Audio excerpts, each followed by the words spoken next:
slaves in Egypt for many years. Hundreds. Slavery and bondage were all my parents and their parents for generations had ever known. We thought that God had forgotten about us. Forever. But then, a man named Moses came to my people. He said that God wanted to deliver us from slavery, deliver us from Egypt, and take us to a new land, a promised land.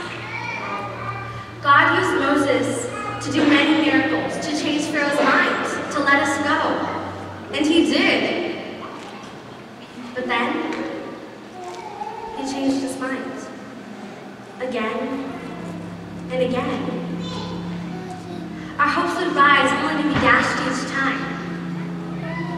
But this time, it was different.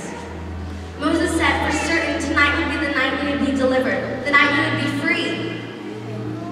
That night, God's wrath would come upon Egypt, and his judgment would fall upon Pharaoh and all those whose hearts were hard toward his word.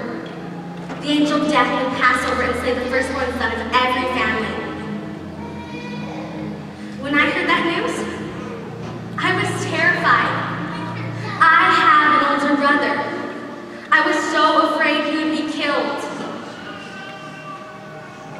But then, Moses said there was a plan for us so that we wouldn't fall under the judgment of God. That night, my father took a small lamb and killed it and painted the blood on the lintel of the doorpost of our home. And that night, my family and all the families of Israel were dressed and ready to be delivered.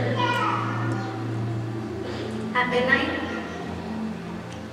I began to hear winds, then screams, then cries of mothers and fathers wailing for their sons that had been taken. I was so afraid. All I could do was cry and pray and cling to my father. The winds grew louder as it started to approach our home, then suddenly, it was silent. There was nothing. No screams, no cries. The blood of the Lamb had protected us. We were safe. And to this day, we celebrate that night in a meal called the Passover. We remember as a night that God delivered us from Egypt.